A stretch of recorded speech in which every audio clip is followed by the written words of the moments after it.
The problem was that my headset was wrong. And my glasses. It's for 9,000!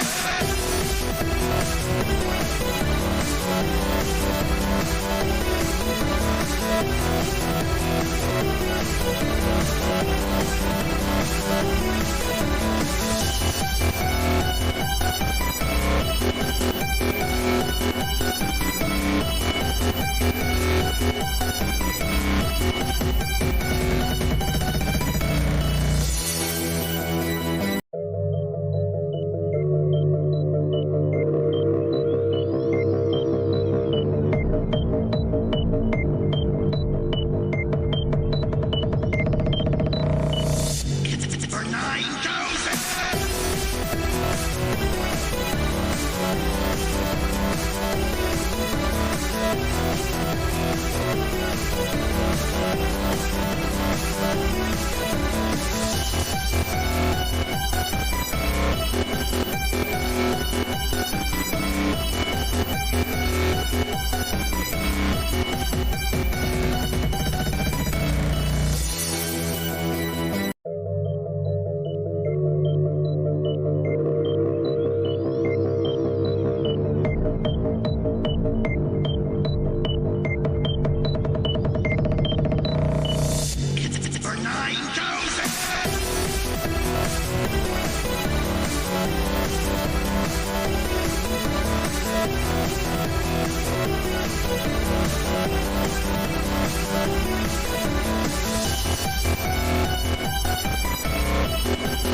That's just horribly fucking regioned. I'm really bad at my job.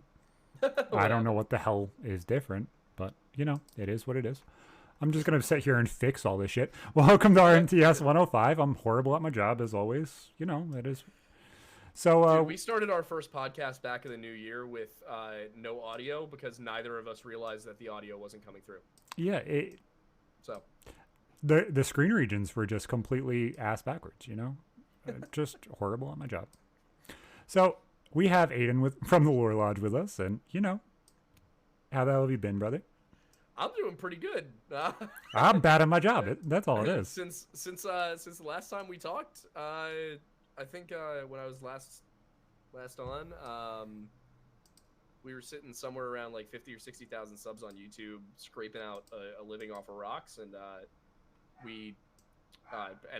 it's entirely Wendigoon's fault, but we shot up to 120,000 subscribers, and we're at a point now where we're like seeing money that we can actually reinvest into the business and not just struggle to make rent every month. And we're like, wait, this is really cool. We're going to be able to go out and do on the ground stuff and maybe even hire help, and like, it's a real business now, and it's really exciting.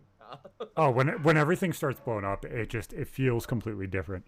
Like when we started the new channel and started uploading and everything else to the new channel, everything was just kind of weird, and it had that lull where we were going to 1,000 viewers every podcast we would release. Now, with the reaction videos and the podcast on the same channel, now we're getting videos that are 10K. Now we're getting videos that are like almost 2K. And it's that weird consistency where it's just slowly growing. It's one of the weirdest fucking things in the world. Yeah, we had a video we posted really take off in the algorithm for the first time ever. On Friday, we did do you know the Boy in the Box case? No, I don't. It's been in the news a bit lately. I try and stay out of the news. If you're from around Philadelphia, it's a little bit bigger because the whole thing happened in Philly. We put out a video on it on Friday, and it already has like 70,000 views. And we were like, whoa, where did that... And we just did a video with Wendigoon, with him. Yep. He's in it. Yeah. And it's sitting at like 30K, and we're like, all right, what happened here? So we were looking at this with our guest last week, who sat there and walked us through a whole bunch of different things with like, just go basic with the thumbnails. Don't do funny jokes. Just no. Absolutely have the most eye-catching thumbnail possible. Yeah, just make the sides poppy. Make everything as basic as possible. Don't put jokes in the thumbnail. It'll be too fucking small for anybody to see anyway. And I was like, the only thing that I've seen correlation with growth is fucking hashtags in the description. He's like, yep, you're 100% right. You're not stupid. That's exactly what you do. You use all of the hashtags. Use all of them. Yes, absolutely. Use them as meta tags from like back in the day where you'd put all the tags in the description that you want it to be tagged onto. I was like, really? He's like, yep. That's actually what you do. I think having a basic thumbnail is kind of a stupid idea, but like if you have the time and the graphic design skill, have a fun thumbnail. People are gonna look at it. Did you see an eye-catching one? Did you see the one from Wendigoon? The Wendigoon podcast that I did? No, what is it? So I put us in the stalker game and I hand drew mine and Nippo's face, and then I put him in a gas mask with the horns coming out, and like it's eye-catching as fuck, I thought. It like made sense. I was like, dude, this is fucking hilarious. This is fun. Let's have some fun. He's like, no, these thumbnails are shit. It doesn't sell who it is, which is what the problem is. Like, I understand where you're going. The jokes and the mashup of what you're doing makes sense, but you're not executing on it enough in order for it to be visible and viable for SEO and stuff. I was like, okay. So I just went off and I used his thumbnail idea. He's like, use this, try this idea, make guest a third of the screen, and just kind of make it more basic, because that's what you're doing. You're just overachieving. Yeah. There's definitely a point at which you're doing too much, but like we had one, we did a video about Nephilim, the half human, half angel hybrids from the Bible. Yeah. Well, more from the Book of Enoch, but it's briefly mentioned in the Bible. And I went and I found on Canva an image of a just absolutely shredded dude with like chest hair and it's like going down his stomach. Yeah. And then some really attractive woman all like snuggled up to him, and he's got these huge black angel wings. It was very obviously from like some sort of like sexy photo shoot or something. Yeah. And I just have a picture of me being like, and then it says Sons of God. And that video, that was one of the quickest videos we've ever had hit 20K. So it took like a week. That was the branding problem we were doing, is we were using the logo instead of text to say, hey, this is RMTS. That's what I think 80% of the problem was, is we weren't just transferring the viewership and stuff like that. What's RMTS stand for again? Real Men Talk Shit. So most people don't understand what like the tongue in cheek of that is. Like when you grow up in the city or whatever, you don't talk shit unless you want to get hit or get into a fight or have a problem. And most people just are afraid to do it. So real men would be the people that would talk shit. Yeah. And then it's also a conversation you can have without worrying or pulling punches or anything like that. Yeah. You don't have to scream no at people. No. Mm-hmm. Yeah, it's just completely open and fun and flowy, which is why I like it. I thought branding-wise, it works because you can shorten it down to letters. Yeah. Full style, it works either way. Yeah, it's definitely... We've been talking about that with our show, too, the whole podcast aspect, because the Lore Lodge official podcast is kind of a long title, but it's what we have, and we're like, how do we rebrand this without screwing ourselves? And we're thinking about something like the Lorecast, like weather forecast, like play on that or something. But at the same time, we're really scared to rebrand because we're like, what if people look for ours and they don't find it? And I think if we like started off by like calling it the Lorecast and then also having the Lore Lodge in the title and over time tapering it down. But branding has probably been the most confusing part of any of this, and finding a consistent one, and then realizing that YouTube's algorithm is so incredibly precise that it actually hurts you sometimes. Yeah, it's trying to figure out how it flows together. What actually is the branding? Why is it flowing with this? Why doesn't it flow with that? And kind of just tapering into it that way.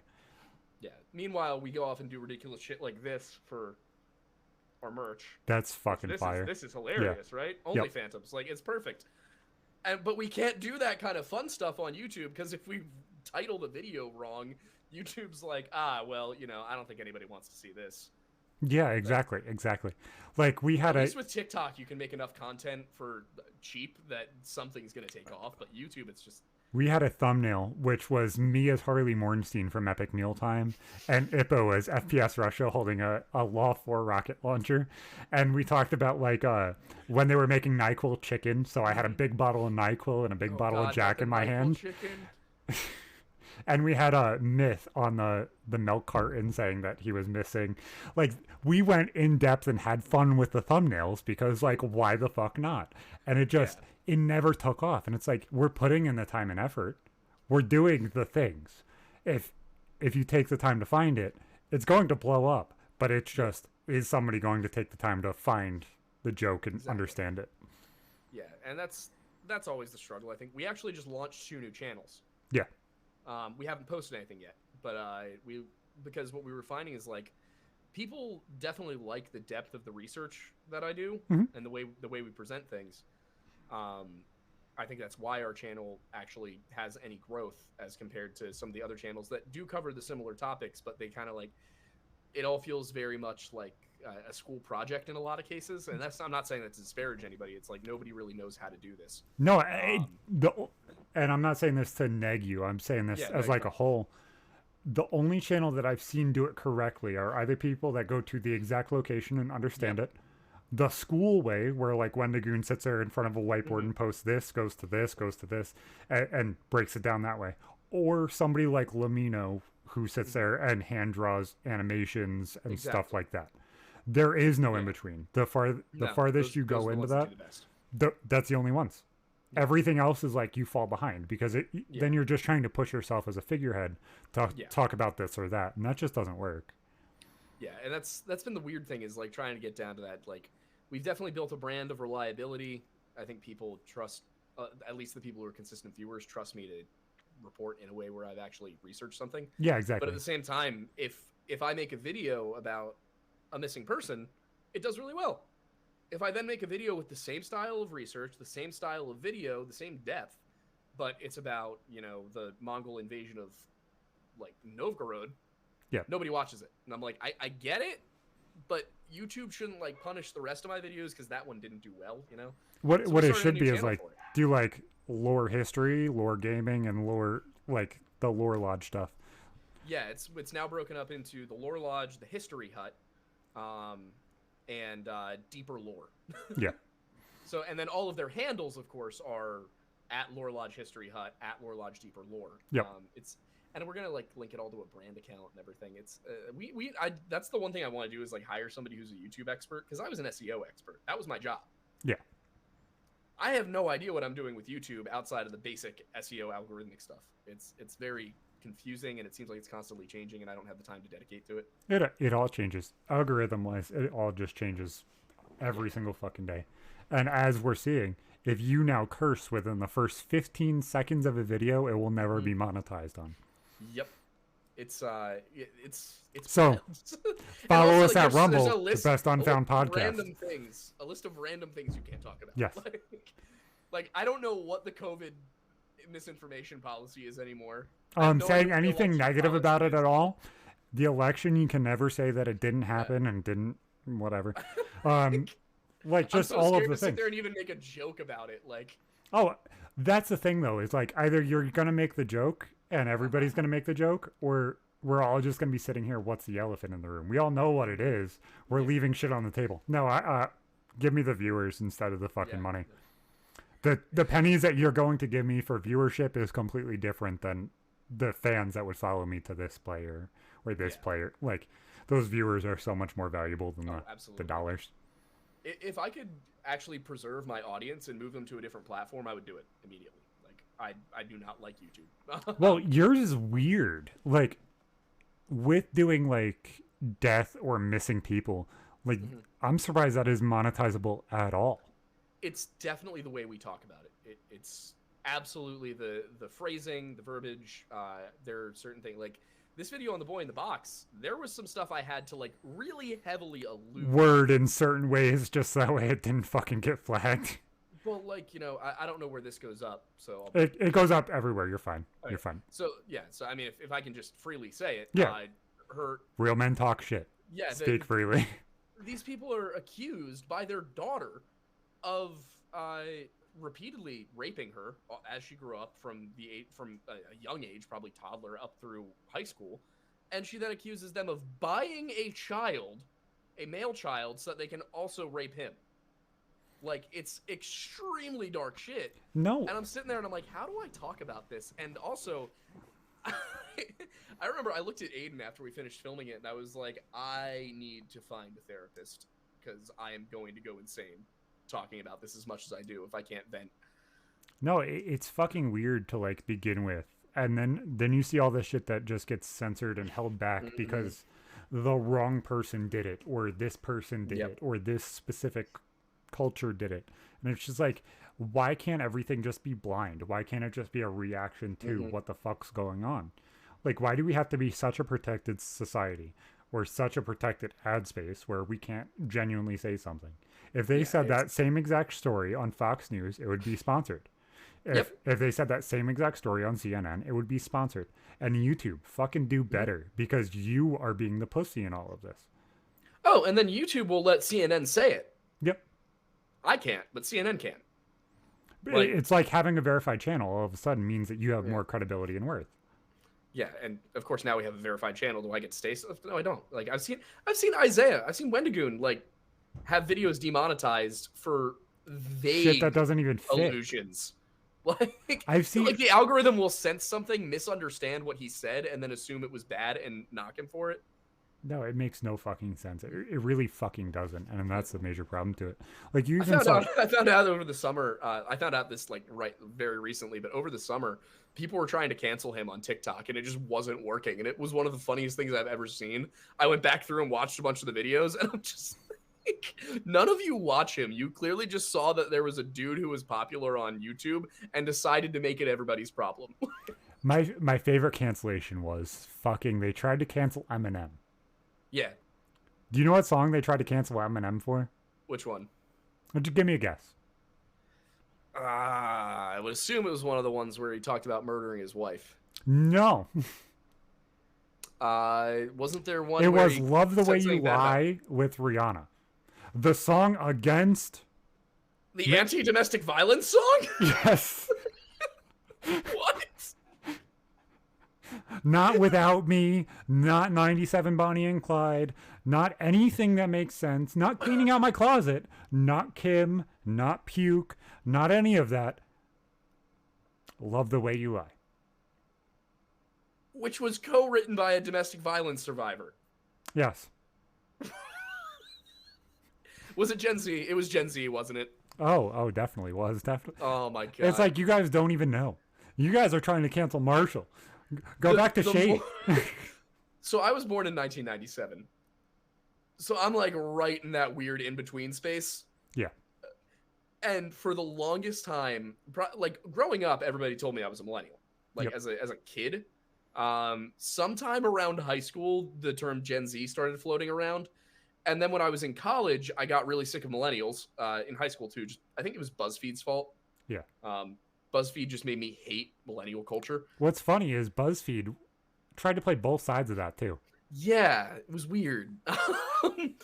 But then as I've gotten older, and I think more importantly, as Gen Z is getting older, I'm seeing more and more of them on TikTok and YouTube and Twitter and all of that. And the more I'm like, you know what? Maybe I do want to be a millennial. No, what's like, weird, I don't know where I want to be. What's weird is like the people that are before us, like cutting off probably around me, maybe a little bit before me. The like when would that be? 93, 94, somewhere in there. Yeah. To about you. Because my sister is about your age too. Mm-hmm. She was born in 97.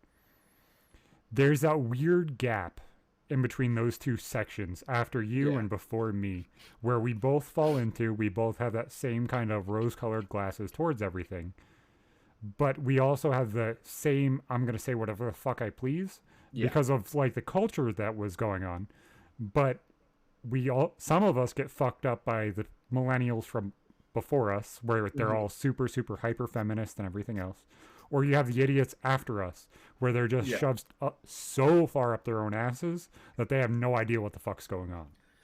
Gen Z seems to not. This has been the weirdest thing. Is I accidentally used a slur, not in a video, in a comment. Want to take a guess what it was? 3-letter F. No. Actually, it was the word trap. Oh, I would use that all the fucking time. In high school, the phrase traps are gay was extremely, I realize now technically 2 of those could be slurs. That entire sentence could be considered a slur now, but like at the time when I was growing up, trap was not a slur. It referred to a man who made himself look like a woman to trick other men into giving him money. Because guess what, boys? They're trapping you. Yeah, exactly. It's not a slur. It's saying they're trapping you. It's like calling them a booby trap. The trap is and then they have a dick underneath that dress. And it was about the video. Remember, cancel me. It's okay. The girl who kind of dressed up in the cheerleader outfit and danced to the song about Mia Khalifa, the hit or miss girl. Okay, I was like, wait, this is actually a girl? I thought that was a trap. And I had a bunch of my followers be like, I didn't know you were transphobic. I'm unfollowing. And I was like, what do you mean? A trap isn't a trap is not a transgender person. It's like drag. We had Verlis on. I don't know if you played Pokemon or whatever. He's it's been forever. So he's like a dude who breaks down competitive Pokemon and stuff like that, but he's rather right wing. Yeah. So people were talking on fucking Twitter about how trans therapy and everything else is being given to kids, and he's like, that is child abuse. So in my comments are like, oh, that is transphobic. No, it's not. No, giving a 9-year-old puberty blockers is pretty fucked up. Not only that, he's not saying anything that he's fearful for them or about them. Therefore, he's not phobic. Yeah, it's like, you fucking idiots. You are like, oh, learn the language. Say exactly what you mean. Okay, retard. That's what I mean. You're acting retarded. Learn what the fuck you're saying. You're saying a fear of. That's not a fear. It's not invalidating what you are. It's saying, hey, we have a problem here. Acknowledge what the problem is. And I think a big part of it also is like almost all of Gen Z. If I'm considered Gen Z, then nearly all of them, especially the ones born after 2000. I think it's zeros is when the generation changed, if I remember correctly. They were not politically aware, probably until like Trump. Yeah. That was probably the thing that kicked them into gear, the same way that like Obama. I would say Obama in 2011, 2012 is probably what kicked me into gear, which timing wise is about the same time. I was probably turning 14 in 2012, I think. Yeah, I started like paying a lot of attention to like a lot of politics during fucking senior year. Yeah, exactly. So I was in early high school, and the thing was, back then, I was an idiot. I don't know what I was talking about. Like, no, you some of my opinions have remained make sense, and some of my opinions have remained the same, but almost none of them are exactly the same, even if they're close. Like, so, and I've evolved politically on many, many issues. No, a lot of my opinions have flipped completely. The thing is, you talk to somebody who's just turned 18, and they really don't remember that 7 years ago, gay marriage was illegal. Yeah. Like, and you tell them that, they had people, it kind of clicks, but they don't understand. They can't comprehend why 7 years our ago, brains would be different. The joke was, one step closer, I'm going to marry my toaster. I remember that. The fucked up thing is, there are people that are arguing for kids to be available to make their own decisions now. And that to me the whole is minor disgusting. attracted person thing. Like that's going to go farther, and there's no fucking reason for it to go farther. Those people should be hitting the ground. Oh, sorry, that's a threat of violence, but whatever. No, it should be in a wood chipper, actually. They should be missing 411. Yes. I promise they're not going to be called for on 911. Oh, no. Well, that's the other thing, too, is I consider myself, like, mostly libertarian. I think that's where I fall mostly on the political spectrum. And I can already hear the fuck you. I have my reasons. If you trust the government, you're stupid. But I'll hear people all the time who are like, oh, what if the child consents, though, as a way to like dismiss libertarianism? And I'm sitting here like, every single one of my libertarian friends thinks pedophiles like should go feet first into the wood chipper. And that's not an exaggeration. That's not hyperbole. No. We literally all believe that should be the legal punishment for molesting a child. No, like I remember growing up and hearing, oh, we have 3 or 4 pedophiles around here, Zach. This is where they live. Be careful. Pay attention to where the fuck you are. Like, I was allowed to kind of do what the fuck I wanted because I was a boy. Because that's what boys do. You're allowed to do shit. Okay, be aware of these people. You see these people, get the fuck away from them. Yep. It astounds me that those people like didn't get harassed out of the neighborhoods. Like, I'm sure there was a legal thing like you can't do that, but there are like the rate. Let me explain this more than just jumping into what I was going to say. Okay. All right. When you are a registered sex offender, you have to notify the school district and the town that you're moving into. Mm-hmm. You have to give them your address, how many people are going to live in the residence, and everything else. You're not allowed to be a certain amount of feet away from a school, blah, blah, blah, blah, blah. I've seen so many people get arrested because they haven't verified their sexual predator status so much more now than when I was a kid.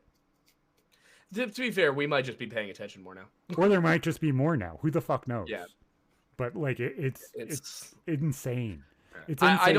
To be clear, I don't want to blame that on gay people. Like, I'm not either. Like, I want to be clear that that's not where we're going with this. It's just like you can kind of see people. This is the problem with social movements: is it'll be a completely valid, worthy movement, and then there will be a little, very vocal minority that try and take it way too far, and then that rubber bands back, and you get a reactionary response. It's like it's when this is a way to pull it away from sexuality. It's when the people started with the feminist movement, the first and second wave made sense.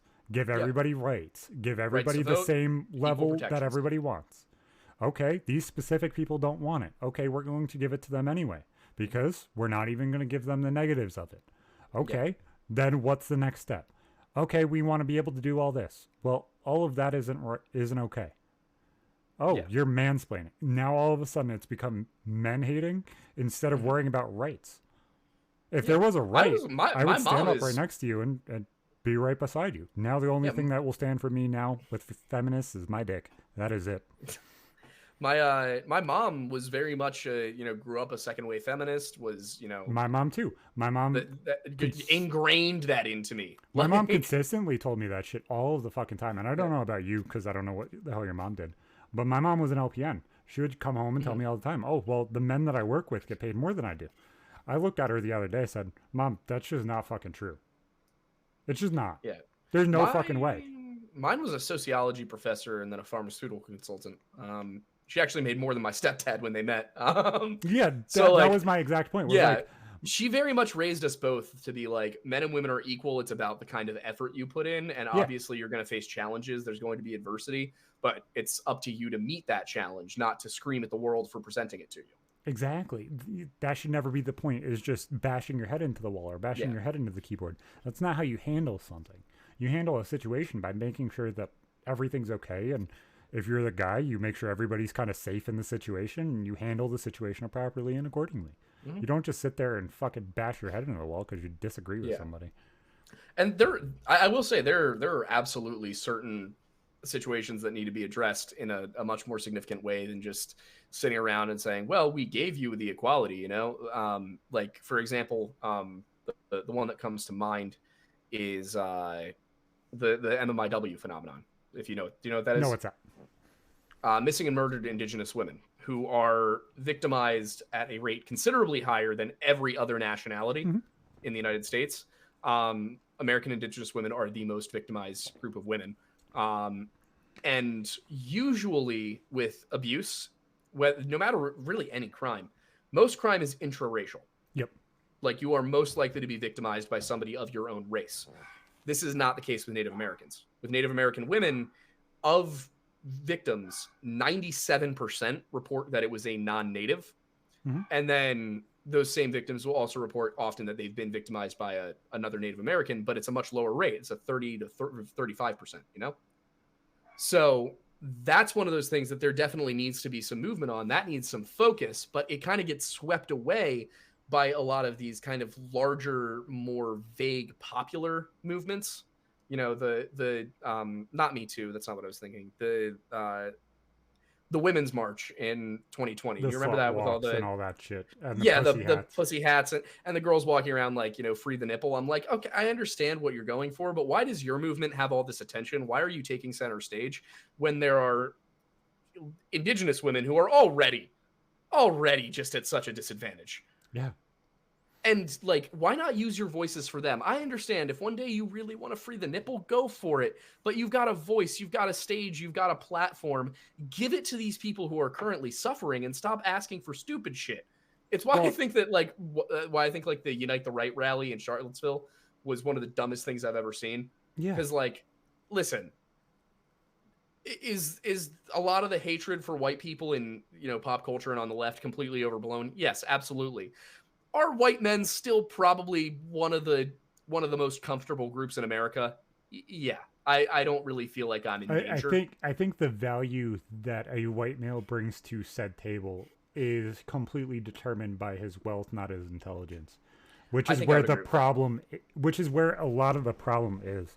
Like, I've been told my kids are going to be given so much more than specific family members who had mixed kids and everything else. Mm-hmm. And I look at them and say, both of you guys are making $100,000 a year. Mm-hmm. You cannot tell me that my kids, who I've struggled since the time I had them, and I'm finally becoming more and more comfortable as time goes on, you can't tell me that your kids are going to struggle, guaranteed, more than mine, when that's not right. Just based off of color. That's never going to happen. It is more based off of what is available to you, not what you are. There just isn't that divide there. There might be a divide on the extremes, but that's the extremes. You can't paint everybody with a broad brush because of the extremes.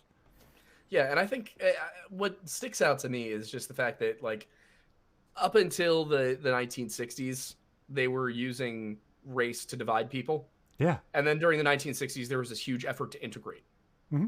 And then we come out of that, you know, through a period of definite turmoil, but you can see the upward trend through the 70s, the 80s, the 90s, especially driven by music, I think. Yeah. I think music and the collaborations between rap artists and rock artists, blues, country. You saw guys like Jimi Hendrix, DMX, you know, some of these great black artists who kind of fought their way into the mainstream. And like all these people who were making the same kind of music as each other and sharing it. I think music had a huge impact on bringing people together. Yeah, but then like sometime during the 2000s, they started using race to divide people again. And I think there's a graph, if I remember correctly, of like mainstream media outlets and when they tracked like the use of words like racist, white supremacy, equality, things like that. And it spikes in like 2011. Yeah, there's a spike around that same exact time. I think it was right around either the beginning of Obama's term or right beforehand. Yeah. Where they started using the race to describe people within newspapers, within news media and stuff like that.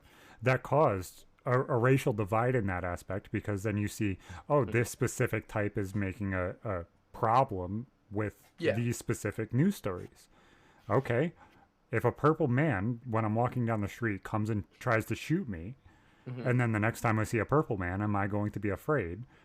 The answer is probably. Yeah. It just is. Like, the more you see something and the more you experience something and the more you're told to fear it, the more likely you are to fear it. Yeah. It's just so, human nature. Do you remember in like 2001 through 2003, as you know, the entire nation was definitely looking at the Islamic world with a very skeptical glance, George Bush getting up there and saying Muslims are not our enemy? Like I don't remember that. Yeah, he did.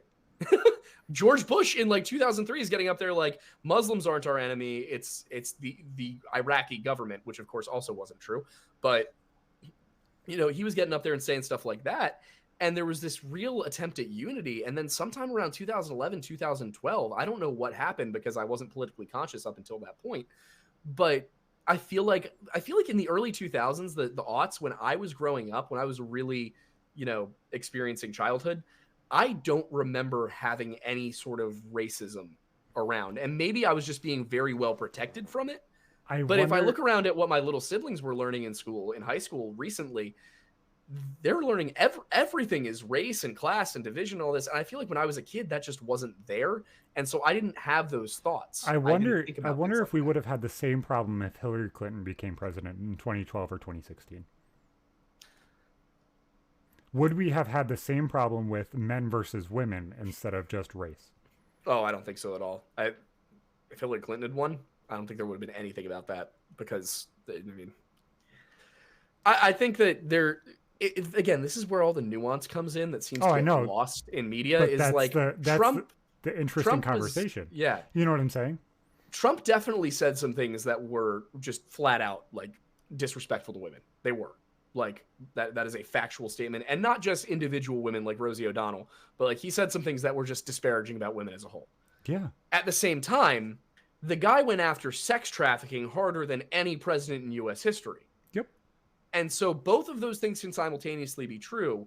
You shouldn't get crucified for pointing out both of them. And I feel like that's where we are right now, is everyone constantly wants to find a reason to take the other person down instead of work towards solving problems. No, and to me, we're kind of seeing the same exact thing with the arrest of Andrew Tate. We're seeing the same exact problem right now. Yeah. Somebody who's trying to bring morality, whether he's saying it negatively or incorrectly, but bringing morality back to the people who kind of need to hear it right now. We're at an all-time high for men not being in households. We've heard this since 2012. We're seeing a problem where men are kind of just being walked all over, whether you're white, black, whatever race specifically you are. And now we're seeing a lot of men not giving a fuck and joining celibacy and not giving a fuck and not caring about what the fuck they are as a man. And this plays into, I think you're right. It does play into the exact same nuance issue. And also something that if we look at, like, I said this to a lot of my liberal friends. I was like, you do realize that by painting Romney as a racist in 2012, nothing Trump said or did was going to make people care that you thought he was a racist. Yeah. It's the same thing, I think, with guys like Andrew Tate and like Jordan Peterson. Yeah. Because in 2017, Jordan Peterson came out and his version of, good masculinity was men who are strong, men who are capable of violence. I love his quote. Keep it inside. He said, I love his specific quote, and I think Andrew Tate kind of leaned into it too. Be a monster. Yeah. Be one of the most monstrous fucking people you can be. But also be strong enough to contain that monster until you absolutely cannot anymore. Exactly. And the second you release that monster, show everybody. And then when you no longer need it, be strong enough to put it away. Precisely. He preached this, men should be masculine, they should be tough, they should be providers, but they should also know how to control that. Yeah. And he was painted as being this evil misogynist. And then just a few years later, 5 years later, you get a guy like Andrew Tate who's not even bothering to contain the monster anymore. Now he's like, no, use the monster. Yeah. You gotta realize that, you may disagree with something, but you can't paint every single person who comes out as Hitler. Because when you do, eventually you're going to get to real Hitler, and you've been crying wolf the whole time. Obviously, I'm not comparing Andrew Tate to Hitler. I think Andrew Tate's a dumbass. Actually, no, I think he's very smart. I think he's extremely intelligent, because he's hoodwinked a whole bunch of young men into paying him to promote his videos. Exactly. Business-wise, completely a fucking genius. Do I agree with said business model? No. But I understand what he was doing and why he did it. Yeah, it's a multi-level marketing scheme. Yes. Like, and he managed to find a perfect market. But I think we're looking at the wrong thing. Yes, I think the way Andrew Tate describes women is atrocious. I think the fact that he leans so much on this weird machismo is stupid, especially for a guy whose like lower jaw doesn't extend past his Adam's apple. Do I think he could beat me in a fight? Oh, absolutely. He could kick my ass. No.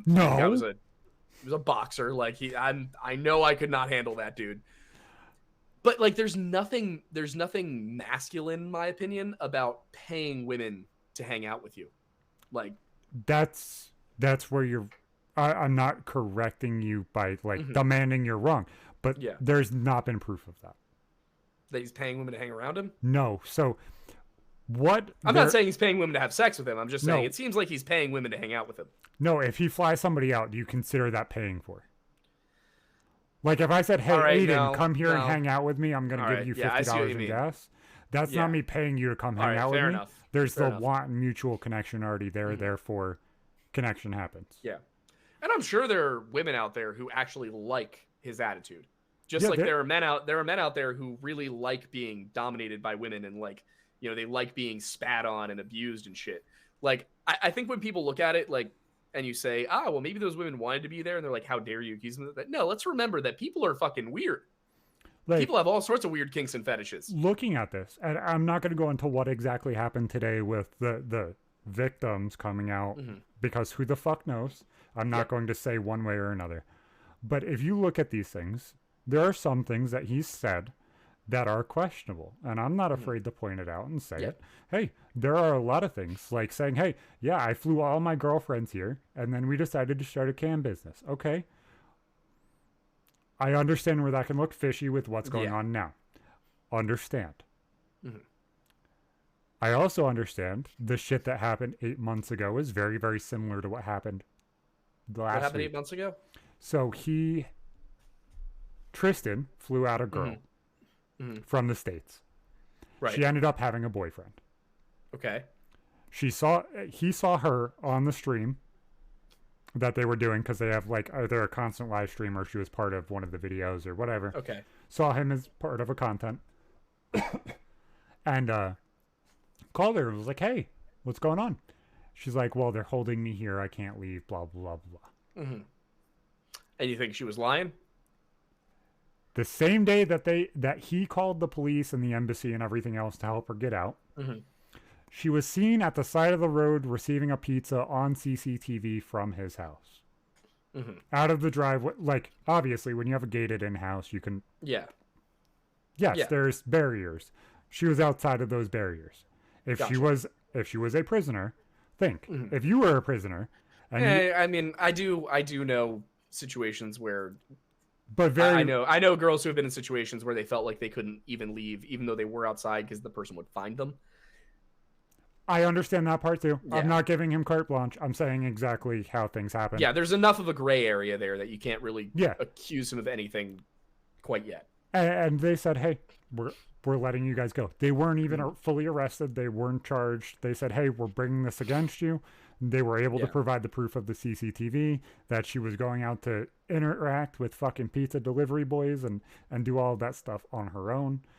And she had other people there with her. It wasn't just her. And it wasn't Andrew. So none of those charges should technically be pressed against Andrew. Yeah. They would be pressed against Tristan. Yeah. Who I also think... this was the weird thing. Like, isn't Andrew Tate a Muslim? He just converted like 2 months ago. Got it. Because I saw like Tristan a few months ago. And also, something that took me by surprise was what you were talking about 8 months ago. That's when I was informed that Andrew Tate was accused of sex trafficking.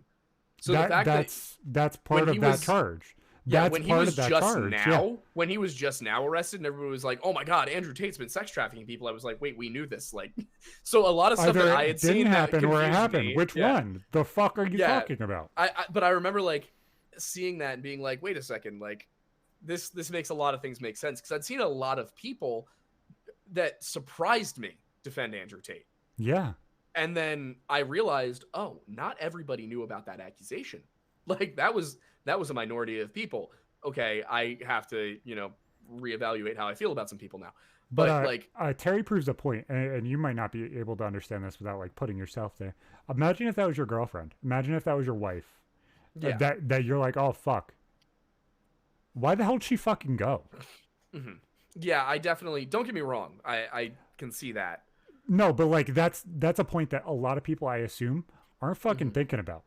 Why the fuck did you go there to begin with if you had this general idea? Even if it was a relationship scheme that they were saying that they're running, supposedly. You have to get on a plane, whether that's a private jet or a commercial jet, and fly over there. You have to do something. They're not coming to get you.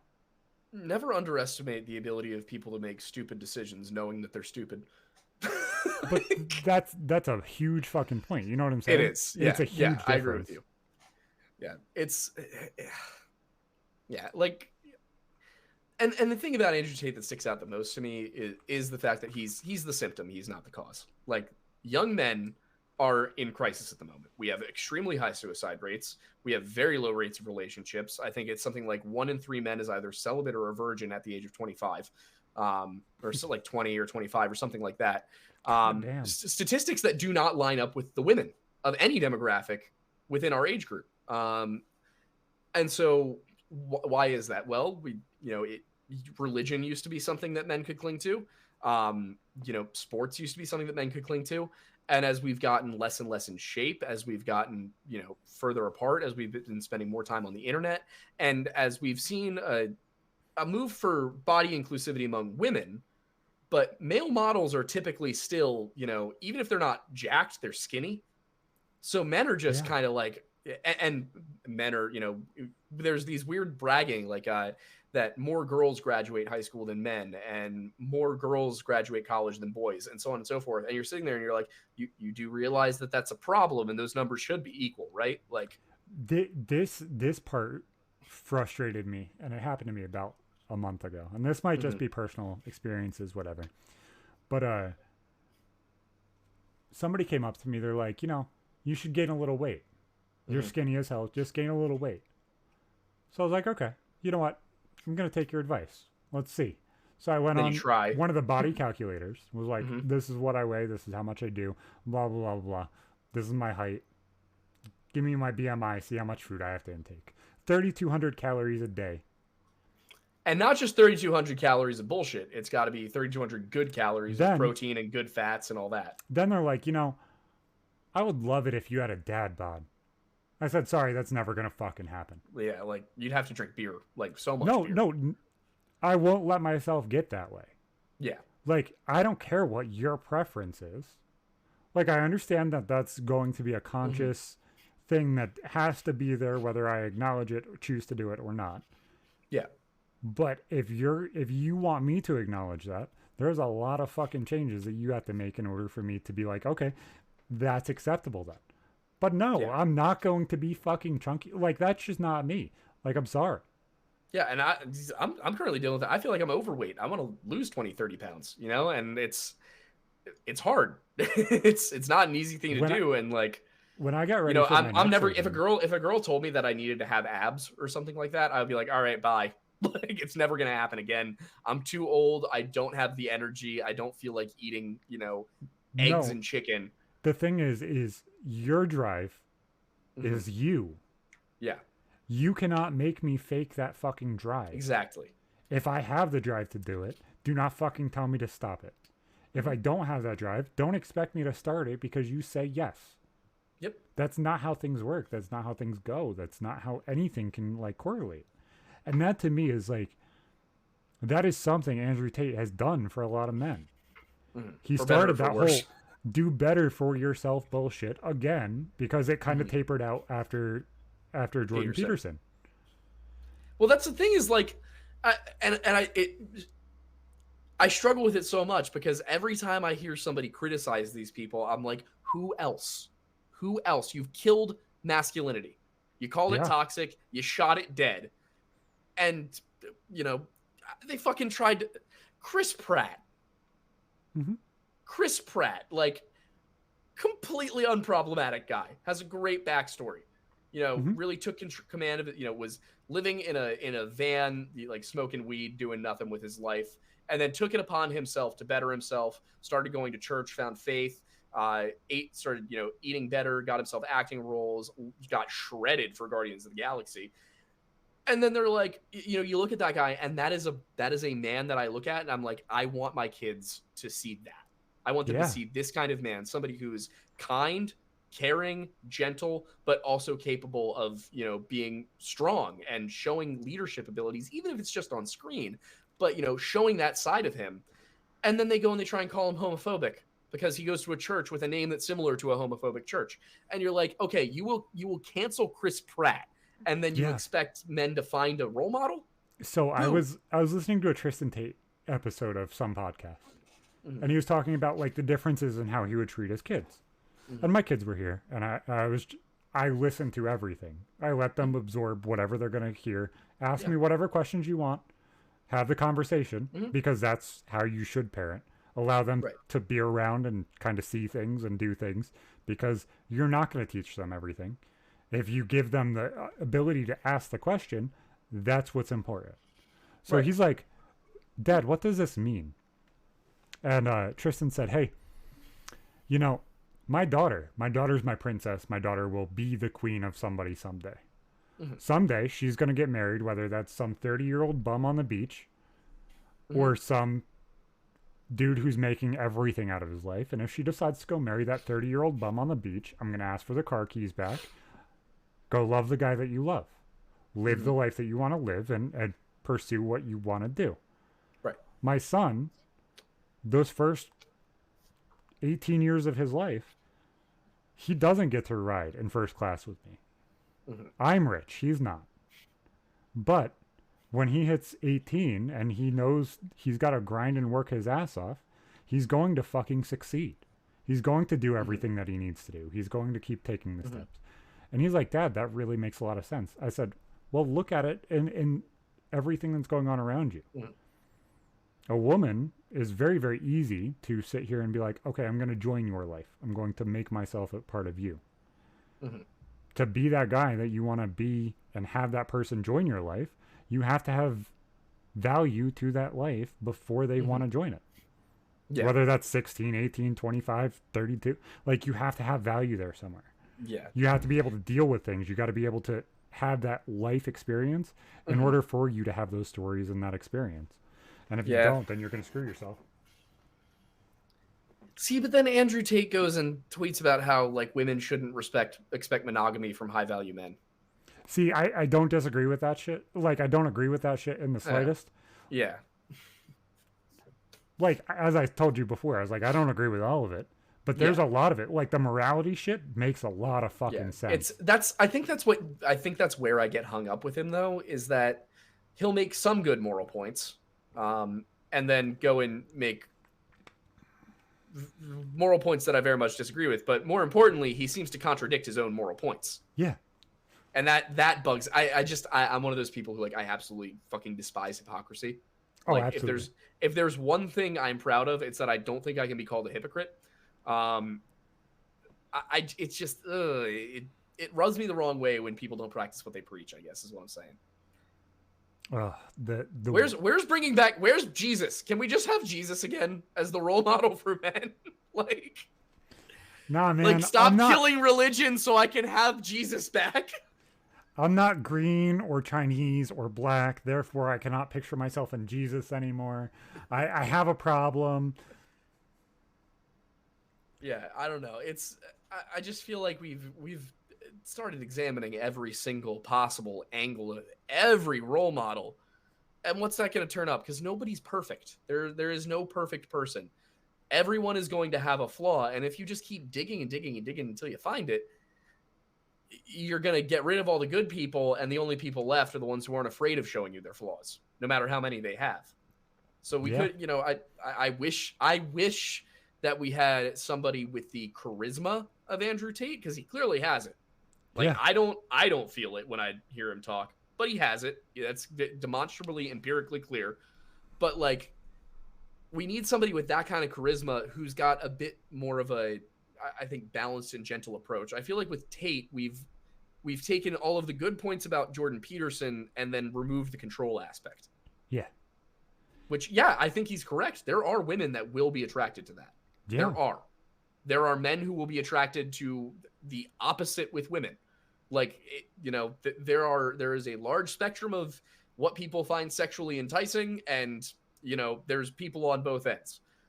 But I think that part of the problem here is that you're only, because he's so rich, because he's at the top, he's top G, because he's up there, he does actually, like Dan Bilzerian, he does get that attention from enough attractive women that it makes it seem like it's real and attainable for the average person. And it's not. If you're not that guy, if you're not at that level where you've got, fuck you money and you're in great shape and you have cars and a house and all that, if you're not there, you have far less of a chance of ever possibly seeing the success, so to speak, that he sees, No, absolutely. And this is Token. He's coming. What's going on? Yeah. Hey. He's filling in for Ippo this week. He just took forever because he got stuck behind a train. But hey, man. It happens. Exactly. We were up until fucking 3:30 last night after saying we were going to bed at 1:30. Oddly enough, I just caught the last, 5-10 minutes of the podcast, and we were having a very similar conversation last night about pretty much the same thing. Of course. No, it's really interesting because there are so many people that are completely opposite in this kind of aspect of what the fuck's going on. There's so many people that kind of want to just throw everything into the fucking garbage can and just fucking walk away from it and just say fuck it. And it's like, you can't just say fuck it. You can't just say destroy everything that was before because we need new. Yeah, but that's something indicative of our time, though. Like, 40, 50 years ago, you could just fucking drop everything and move to another town an hour away, and guess what? You could just go about your life. But now everything is recorded, and there's consequences for everything, and I don't know. It's just a very different time that we have to live in. Historically, the good news is, historically, everything tends to collapse when you get to a point of like hyper recording. Obviously, this is probably the most hyper recorded we've ever been, but the more actuarial and the more legalistic and intent on having a rule about every little thing, the more a society gets to be that way. That tends to happen just before an empire collapses. So good news, it's almost over. Bad news, it's almost over. The Aztecs and the Mayans believed that it was going to happen in 2012. Guess what? You know, it didn't. We're still being recorded for some reason. It's the beginning of the end. 2012 was just the beginning. It was all of our mindsets changing and how this was going to fall apart. We all thought it was going to be a giant tidal wave that took out Europe. Instead, it was just slow creeping death of morality. Pretty much. It was. Let's separate the country completely and put everybody back in ghettos. Oh wait, that happened in 1940. Yeah, we're not. Things aren't going good. That is around the time that they legalized propaganda to the American people again, though, after the NDAA. So yeah, just saying. I think the most important thing everybody can do these days is to fucking talk to their neighbors. Yeah, that's lost, dude. Completely lost. Like everybody's so tuned into the internet, you know, find the people who agree with them the most, who are 2,000 miles away in Montana and can't actually hang out with you, rather than the people who actually have an impact on your life. It was fucking weird. So I had an old lady who lived in front of me, and every single time I would walk the beagle, because she took fucking forever going outside, she would sit there and hang out with me and talk with me the entire time I was outside. She would play with the fucking dog. She loved my kid. She loved the dog. She moves because she's like, you know what, Zach, I'm getting too fucking old. I can't do this shit on my own anymore. I got to move back in with my kids. I'm going to just reignite the family and kind of just live out the rest of my life. Mm-hmm. So my neighbors moved in, new neighbors, like a month ago. Mm-hmm. I had no idea if there was a kid up there, if it was a family, if it was a relationship, if it was just a dude, just a chick. No fucking idea until I saw a kid getting off the bus probably like a week and a half ago. No fucking idea. Yep. It was like 2 weeks ago because it was before Christmas break. But I'm in the same place. I live in a brand new set of apartments. There's 3 in what used to be an old warehouse. And I know my next door neighbors. They're a very friendly gay couple. I know the people across the parking lot who are an elderly couple who seem nice enough. I don't know either of their names. I know the person who lives on the other side of me is my landlord's mother-in-law, but I don't know her name. And then the people who live one house over dropped off a box of muffins, but I have lost the card and now I don't know their names either. Like, I lost the card. And I feel weird about the idea of walking over to my neighbor's house, knocking on the door and being like, hey, I'm Aiden. You know, I wanted to introduce myself. I shouldn't feel weird about that. I am the least socially anxious person on the planet. And yet I feel like I can't do that because what if they think I'm weird? What if they're like, why does he care to know who we are? Why is he invading my privacy? Like, dude, it all depends on where you live, though. Yeah. Like some people, sometimes you get lucky. I just, by free coincidence, I moved in November of 2019 and I rent a house in like a residential suburban area. And I just happened to get very lucky with the neighbors that I have around me. Again, think of the timeline. November 2019, just before COVID hit and everything. Yeah. And 2 months into COVID, all the neighbors are outside having a drinking party on the street that had to be broken up by the cops. My mother goes outside. Oh, hey, get to know the neighbors. Oh, they got a dog. They got this. Like, we know the neighborhood, and it all depends where you live. And it's not I don't. That's how it was when I was growing up. City. Like, there's no reason for that to be different from where I am versus 5 miles down the road. Exactly. That's how it was when I was growing up. I knew all my neighbors. I was friends with them. We ran around and like played manhunt and shit. Like, I knew the people who lived 3 blocks away. And now I don't even know the names of most of the people who live 20 feet from me. I think the last time I really knew my neighbors was college. But Like it's a bit of a senior year, yeah. double-edged. It's a bit of a double-edged sword, though, because we're claiming nobody knows each other, neighbors don't know each other, and you are talking down on people who are on the internet in communities talking with people Yeah. that are 2,000 miles away. But it's a bit of a double-edged sword. Now we Yeah. have the ability to find communities of like-minded people, which could go and it could work in Yeah. like to your benefit or against you. You know what I mean? It I could be mean, an I'm not echo saying chamber I'm or- not saying that finding people you can get in touch with your like passions about on the internet is a bad thing at all. I'm talking more about like politically, like people who will go and like seek it, like Just you put go themselves in further and soundproof further and further box, to the and then extreme. you become a fucking extreme over and over and over Yeah, again. that's what I meant with that. I totally see what you're saying, and I agree with you. Like No, because people our age, like I'm in my mid-20s. They're some of the people that I've met over the last 5-6 years. Like I have friends that I've known longer on the internet than people I've known in real life. Exactly. And we're at a point where I'd rather take a vacation and hang out with my internet buddies. Like I don't want to be like a internet cliche or anything. It's like I know my what you gamer mean. friends. And you can't talk down upon that because that's a sense of community that some people are lacking. Some people live in the middle of nowhere, and Exactly. that's the only socialization Only that they thing can that you have. So you can't really knock that. They're better off than they would have been with their meth head neighbor down the street. So yeah, I agree with you. No, this shit's Again, just two absolutely sides to insane. everything. Well, going from your meth head neighbor to making sure that you have food during COVID times, check out HelloFresh. We got a fucking... I can't even fucking link it because my fucking Streamlabs is fucking disconnected from my Twitch. But if you go to this link, I'm going to try and figure out how to fucking post this link because I don't have Ippo here to be my link person.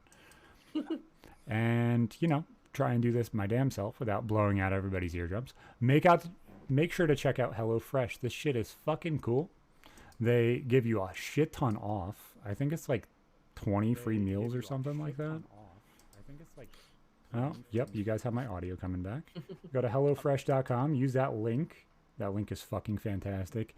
And whatever the hell that code is, because it's a whole bunch of fucking letters and numbers because they didn't let me change it. But fucking fantastic company. They make sure that you're fucking fed, and that shit is great because with the way I grew up, with the way a lot of people grow up, that's fucking horrible.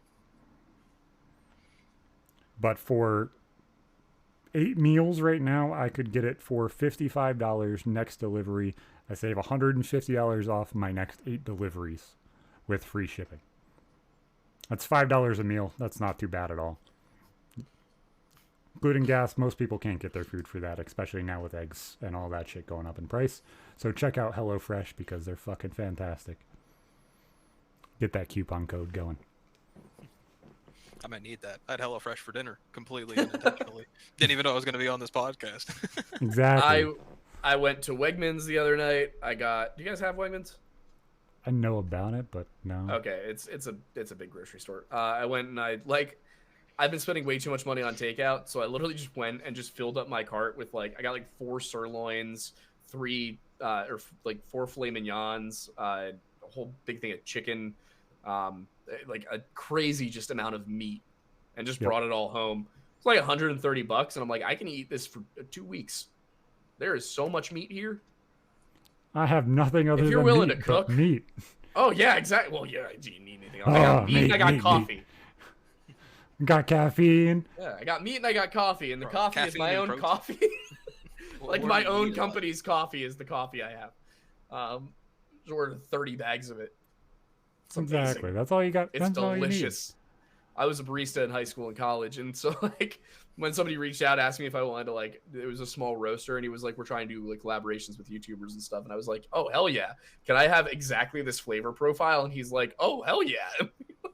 Ended up with this amazing coffee that you can drink black and you're gonna get hints of nuts, orange peel, some berry and chocolate. And then if you drink it with milk and sugar, it's mild enough that it doesn't overpower the sweetness. So you can get a nice dessert out of it too. And it makes espresso. God damn. Yeah. See, coffee was style product. I like it. Yeah. Coffee was never my fucking thing. The heat just all of a sudden turns my stomach. I would rather take caffeine pills 100% of the time. I second that. For the last 8 months, I've done nothing but take caffeine pills. No more Red Bulls, no more coffees in the morning, nothing. I actually enjoy the taste of coffee, so it is a nice thing to just sit there in the morning. Before I sit, I like the taste. I get all of my stuff together.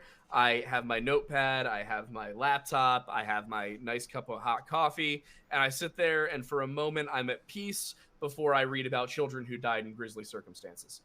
So, you know, you need that little perk in your day.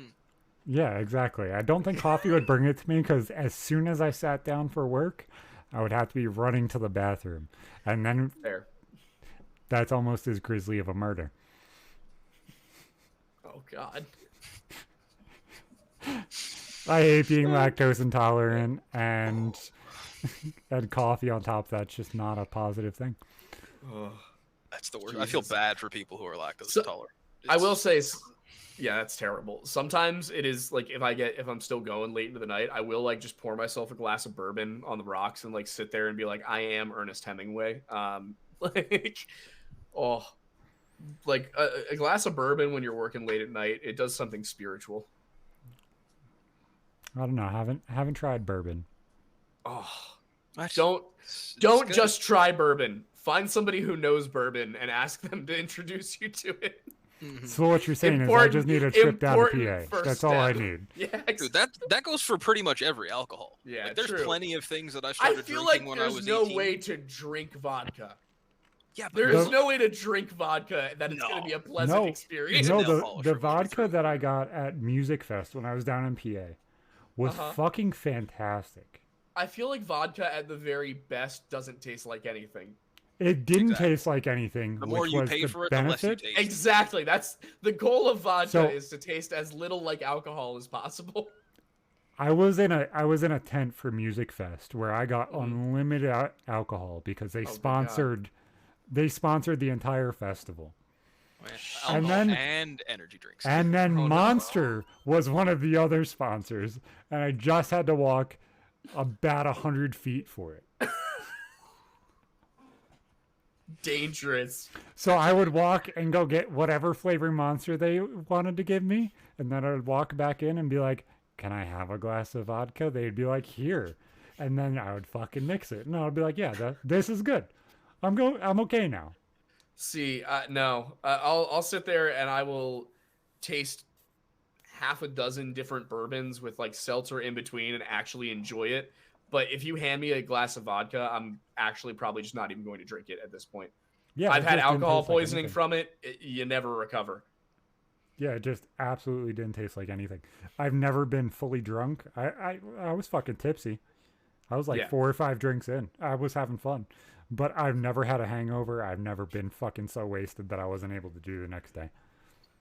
Although the next day I did fall asleep in a pool and it was 115 degrees outside and I was blistered like a motherfucker. Oh, White people problems. I don't remember my 21st or 22nd birthday. It was so hot my As it phone should. overheated. Or my 20th actually. As it should be. So I can't relate. I actually did not start drinking until I got out of high school. I did not drink in high school at all. I didn't either. I think had it as a offered to me result- when I was 14, 15, 16. Yeah. See, after I finished, I was 18. You know, I was still pretty good when I was at home. I think I drank maybe twice. One of those times I drank way too much, but I learned my lesson. Then I went to college, and my one like future roommate wanted to go to a frat party, and he had a bottle of coconut rum. And I think every college student learns this lesson the exact same way.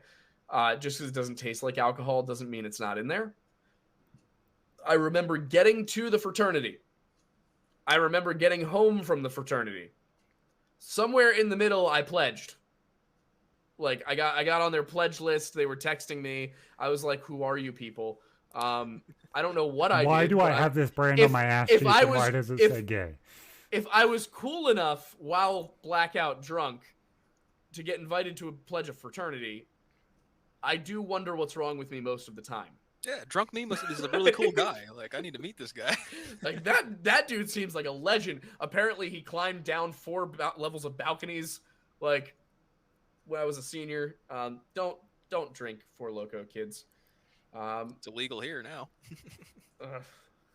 It's illegal there. Where are you? Canada. Oh, okay. They're That not allowed to explains sell it. that. I was like, that makes sense. You pronounced a couple of words funny. I caught that. And said A a couple times and a whole bunch Yeah. of buds and said sorry. There was It's fun to hear about. It's fun to hear about your guys' drinking stories though, because here, where I am, like the legal drinking age is 18, and we all started drinking when we were 14, 15. Like 18, 19 was the peak of my drinking career, and it's all downhill from that point on. I became an alcoholic at Penn State so quickly that it was Repressed sophomore memories, by year. chance? No. It was okay. Fuck you. It was sophomore Maybe year. you fell down from one of those balconies. I mean, you don't just... remember pledging to a fraternity. Yeah, true. I mean, anything could have happened to you. Dude, my college experience was ridiculous. I boxed a neo-Nazi. Like I didn't even box, but I boxed a neo-Nazi. College was weird. I joined the army for a hot second. Never made it to basic. Yeah, like it was a weird time. I had the paperwork fully signed and was told, if you walk away from this family, you're not coming back. Yeah. What? What? You afraid I'm going to eat the bullet, or are you afraid I'm just going to run away with somebody else? What are you saying? Fucking ridiculous. Are you saying my depression's that bad, or what are you saying? But yeah, sophomore year, I'm at a college Republicans, college Democrats crate race, because this was 2017, back when those two groups of people could still be in a room together. We started. It was 2 cases, 15 people per side. Do you guys both know what a crate race is? No. Okay. Weird. So basically, it's a crate of alcohol. Okay. And it's usually like 2 cases of beer, a fifth of liquor, and a box of wine is the typical like crate race go to. So what we did was we had 2 cases of beer, a fifth of Jack Daniels, and 2 boxes of Franzia boxed wine. It's an alcohol triathlon. Yeah. Oh, so you have to drink it all. Gotcha. 15 people per side. First side to finish it all wins. So we stratified. We knew who was good at what. We took the more like frat oriented people and put them on beer. All the women took the wine. And then me and like 2 other sophomores, because of course it had to be the people naive enough to do this, were the liquor team. So the 3 of us, no, not the 3 of us, the 4 of us finished off a fifth of Jack Daniels in 2.5 minutes.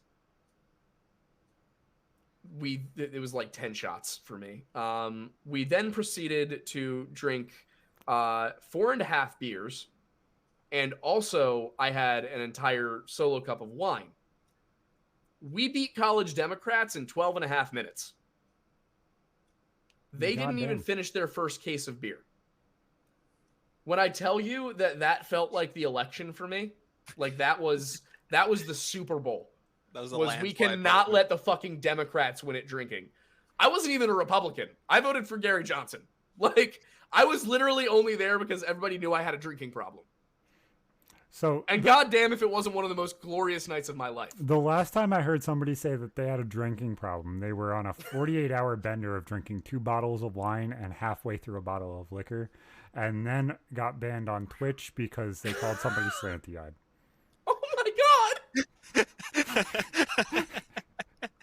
What a speed run! That was 4 or 5 months after shooting his ceiling with a Glock that was right in front of his face. Shooting his neighbor's box spring with a Glock. Yeah. Through the ceiling. It was not that bad.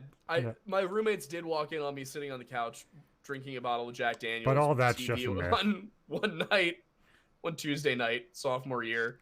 My roommate, it was either Thomas or Tim, comes over and he's like, "Hey, you don't need that. Like, it's okay." Took it, screwed it on, like, and put it like back in the freezer. He walks out of the room, comes back in. I'm cracking open a Bud Light, and he was like, "Dude, you have a problem?" I managed to get better over the summer when I was back home, but like, college will do that shit to you, especially when girls are really mean to you your freshman year of college. Well, it was probably the college girls being mean to you on top of you being a libertarian and trying to go to fucking Democrat school. Hey, Penn State was probably pretty even. It was probably about 80-20. Yeah, but how many of those professors are really, really Republican?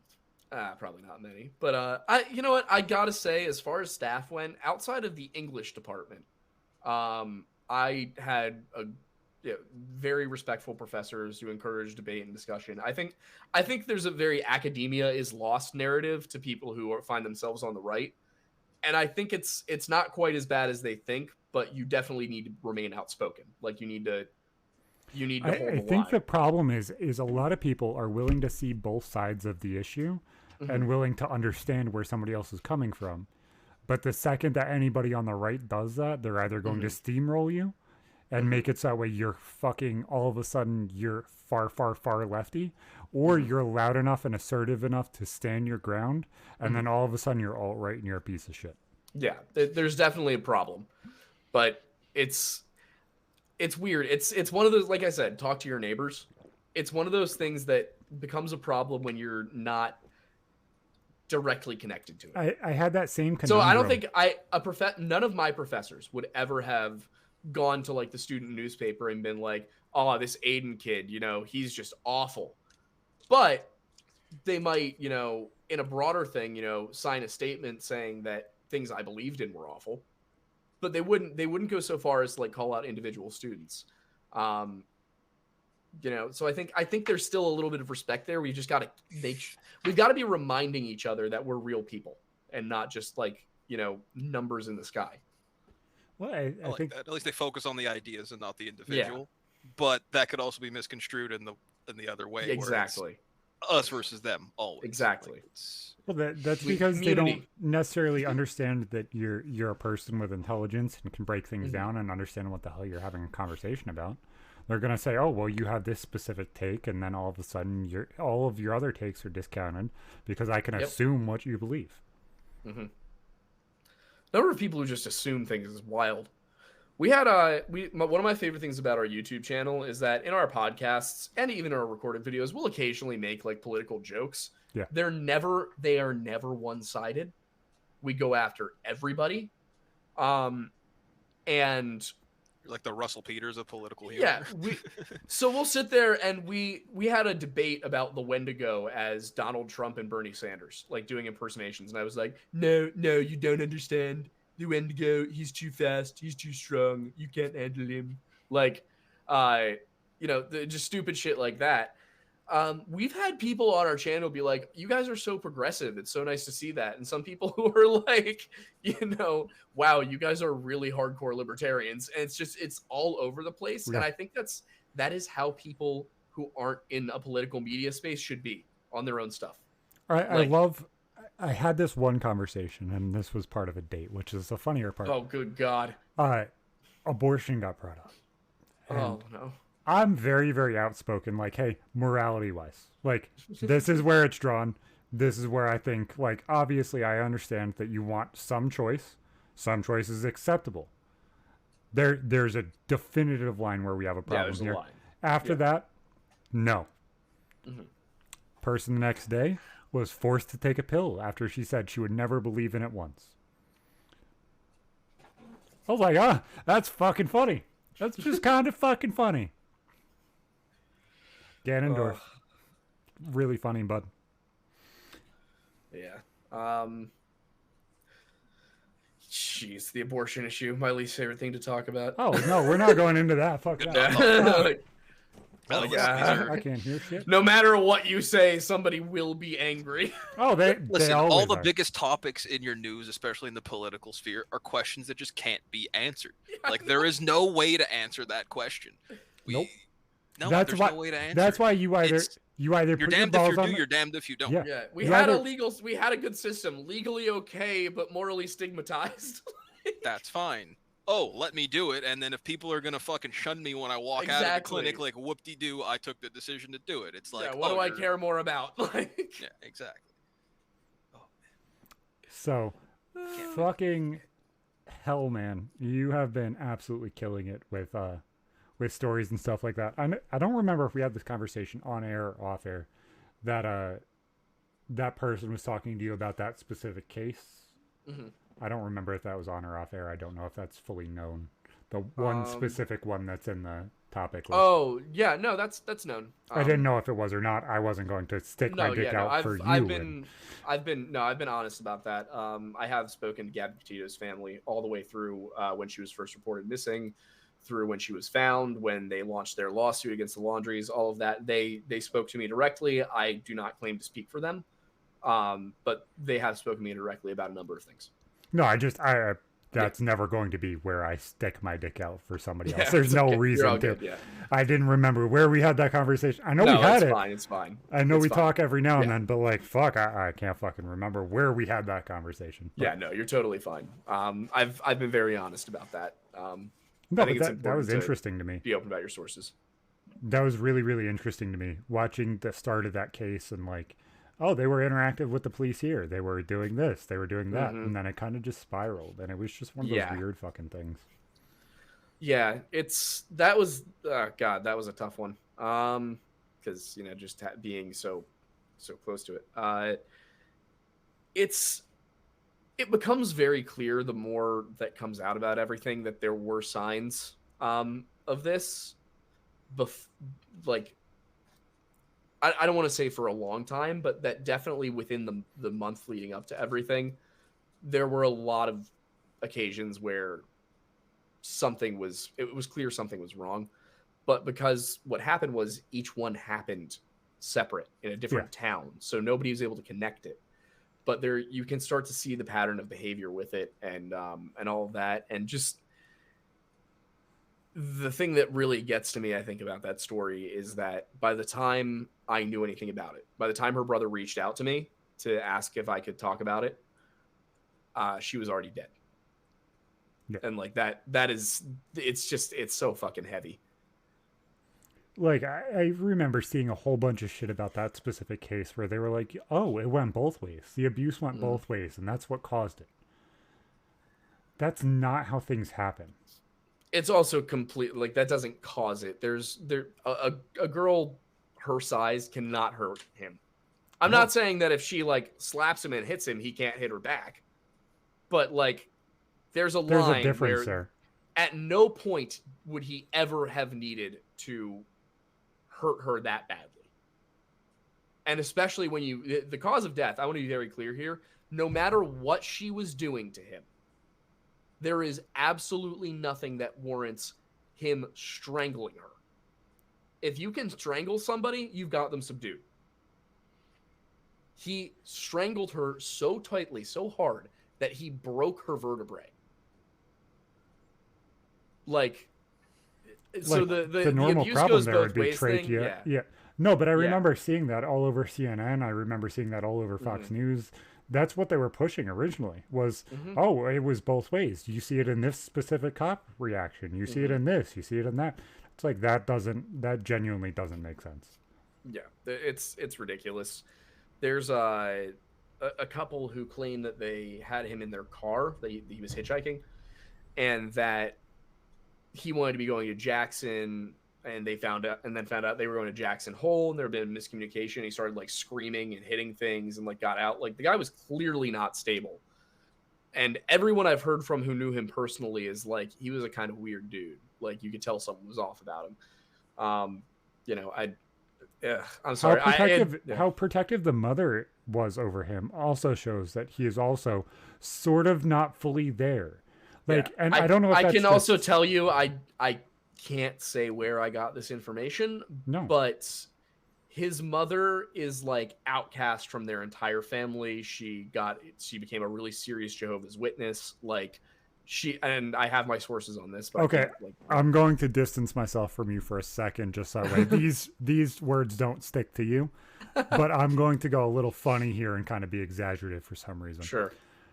To me, Brian Laundrie's mom seems like one of those creepy moms that wants to have sex with their kid because she cares way too fucking much about everything that boy did.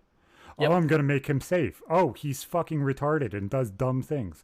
Oh, he's going to be violent. Oh, he's going to do this. It's all okay, guys. It's all okay. He's the sweetest little boy ever. He does nothing wrong.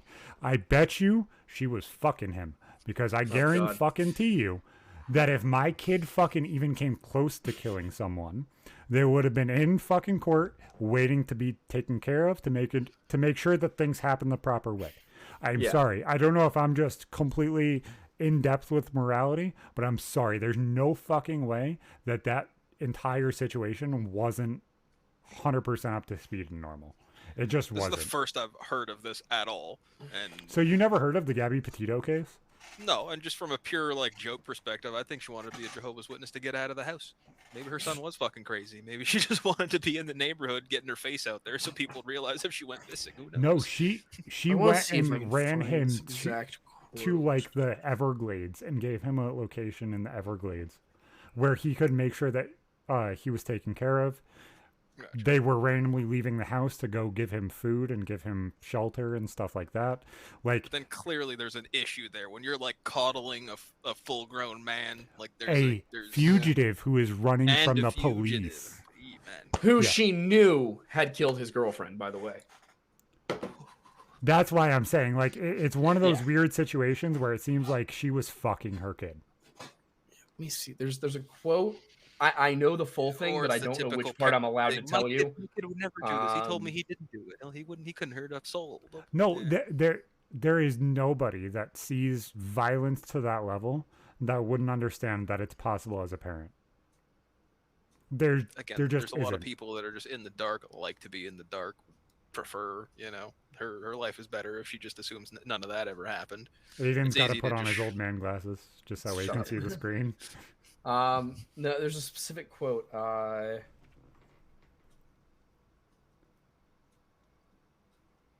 Yeah, I got to see your source on this. Sorry, that's your source. I'm not going to read it. All right, here we go. Okay, so the quote that's public, You got to say the Um, public quote, not the public quote, yeah, is she left him a note card in his car that the police found, that he received sometime after they left for their trip. I think he received it when he flew back randomly. I think that's when she gave him the card. And one of the things that the card says is if you go to jail, I'll bake a cake and put a knife or a saw in it. Basically her essentially saying, Admitting that she was harboring a fugitive, like yeah, basically, if this were she to she might as well have, handed him a shovel and said, "I'll help you bury the body." Like she might as well have said that. So I wonder if she crossed. she knew. I wonder if she crossed the level that gives her credibility to be arrested for said case. Oh, I think she's absolutely criminally. I think she told him to kill. I think she told him to kill Gabby. I think she told him to kill Gabby and make it seem like an accident. And then he got back. They realized that, you know what, he fucked up. It didn't look like an accident. Because he goes missing, like, basically right before they announced the cause of death. Yep. Which was strangulation so hard that it broke her vertebrae. The weird thing about his fucking death. bastard. The weird thing about his death is that fucking notebook never was released. Oh, he has a journal and everything's written in there. It did eventually get released. It did. The confession did eventually get released. Here's the problem. On the phone, there were other confessions that told different stories. oh, the plot thickens. So the question is, that final draft, did he write it? Is he the only one that wrote it? And Did he write out different versions of it to see how it was read? Mhm. And I think that Stephen Bertolino, the family attorney, is the one that was helping him write that note while telling Gabby's family that, Gabby was probably still alive and they hoped she'd come home. That guy deserves to rot in hell for eternity. What a fucking piece of shit. Even for an attorney, that's especially scummy. I wonder how much his retainer is. Not enough to pay for the weight on his soul. Yeah, so fuck, I hate him so much. Scumbag lawyers out there, man, but worse crimes have been perpetrated. As much as you want to focus on this one thing, there are some dirtbag lawyers out there, like corporate lawyers. Like I don't think Brian's dead. I don't think that's his body. I think there was some tomfoolery. And So I you think still he's in think Cyprus. his mom is still fucking him daily. No, I think he's in Cyprus. Interesting theory. No extradition to the U.S., 25% white, 25% English speaking. Sorry, like 60% white, actually. He could easily blend in. But they don't have enough money to like have a crazy big extravagant house. How do you just export somebody to the Middle East? They have enough money. I checked up on it. So I was jokingly asking how much is that lawyer's retainer, because it sounds like a good lawyer. If you have a scummy lawyer that's gonna get down and dirty like that, like you're paying them enough for it to be worth their time. Well, now he's also being sued for fuck, it was like emotional something, which is fair because he did make it worse. I don't know. The weirdest thing for me about this is that as I researched the case more and more, as I talked to people who were close to it, what I discovered was that early on I had thought that Chris Laundrie, his dad, was the one orchestrating everything, and like he was the coward here, he was the piece of shit. The more I learned, the more I realized it was Roberta. She was the bad person. She they had an interview with them right after Brian went missing. And she was cool as a cucumber. Meanwhile, Chris is shaking like a leaf. According to the not cops. Comfortable, not. Mm-hmm. Like he seemed like he was dragged into this. And one thing that was suggested, the only alternative possibility I see here to him being on the run, is that Chris got so sick of it that he went and shot Brian in that swamp. I don't think Brian killed himself. He was too narcissistic. No, and in all honesty, if your wife is fucking your son, shooting your son is probably a good idea. I love how you're really just solid on this aspect. It is glaringly obvious. Like there's something going on there. That's an unnatural relationship with their partner. No. Why I say that and why I'm like so stuck on that is there's a t-shirt that says that and sell it. There's a level. Roberta Laundrie was fucking her son. Hey, put it on a mug. Let's go. We'll do this. We'll sell it on morelodge.com. It's my opinion. So it's a different Roberta Laundrie. I wrote a short story. We spell laundry like erotica. A laundromat. Exactly. Oh my god. Username and some like bad Pornhub titles or some mom porn. I don't know. But the reason I say that is there's normally a level of attachment you have to your kid. That's acceptable. That's normal. And anything normally above that is kind of like you're imprinting on them or they're imprinting on you, depending on which one of you is the like dominant kind of person in the relationship. Like women who breastfeed till the kid's like 6, like that kind of weird stuff. Like 6. I've seen people do like 10, like 50, that's even like weird. It doesn't fucking make sense. Like there is that level of imprinting on kids. There's that level of imprinting on teenagers. So I would assume that level of imprinting to hide a fucking body, to hide your misdeeds in a situation like that. Mm-hmm. The mafia didn't cover up your killing somebody. You had to do it. Mm-hmm. So in an organized crime where we all covered each other's asses, you know what? You need to cover your ass as well. No, that's a situation where she's covering for him. She's doing something more than what she doesn't want found out. And the only thing more than that she doesn't want found out is having fucking kids with him or fucking him. I like this train of thought. Incest 1-1. He's asking the important questions. I mean, true. Yeah. Like there's just a level. Billboard. Roberta Laundrie was fucking herself. No, but it's true, man. Like if you're gonna go to lengths, like all those lengths to hide a body and lie about it and hire lawyers, like you said, it's a good point. You have to be hiding. There has to be a bigger lie or a juicier truth to the story than what is being withheld from us. Think if it was either one of your kids. Your kid shoots somebody in cold blood down the street from your house. Mm-hmm. Are you gonna help them bury that body? Or are you going to say, hey, morality, you fucked up, or you were defensive of yourself. Turn yourself in. Help first. handle the things that you need to handle. Exactly. And do the right thing. Mm-hmm. You just are. Like, I'm ghetto as fuck, and that would still be my answer. Hands up. I'm here. This is what I did. This is why I did it. Do For the sure. right thing. Like I said, it's a question of morality. When someone gets hurt, someone goes missing, whatever, that's one thing. But what if your kid got into, like, I don't know, credit card scams or something like that? And it's like, as much as there's a victim, it's essentially a victimless crime, except for the person perpetrating it if they get caught. Like, what's your morality towards something like that? That money's going to get refunded. It's not like he's ransomwaring fucking hospitals. I'd rather he do something cooler like counterfeiting. See, I like, would really? You're going to do credit card scams? No, fuck because, you. Like, no, do a crypto exchange scam. Come on. Exactly. Put some backbone into it. You just said counterfeiting, and I think counterfeiting would be more of a detriment to the local businesses that you'd be trading the cash with. No, like, I use credit cards as Are an we example. really discussing the ethics of fraud? No, he's talking about morality and covering for your kids, and I'm trying to see where everybody's line is. Like, if your kid kills somebody, obviously you like fess up to it. But I'm saying, like, what crime would you cover? Say he commits massive tax fraud, like fails to report billions in income. At that point, I would simply like kneel to him as our Lord and Savior, because that's based as fuck. But like, if he shot somebody in self-defense, I'm gonna applaud. Yeah.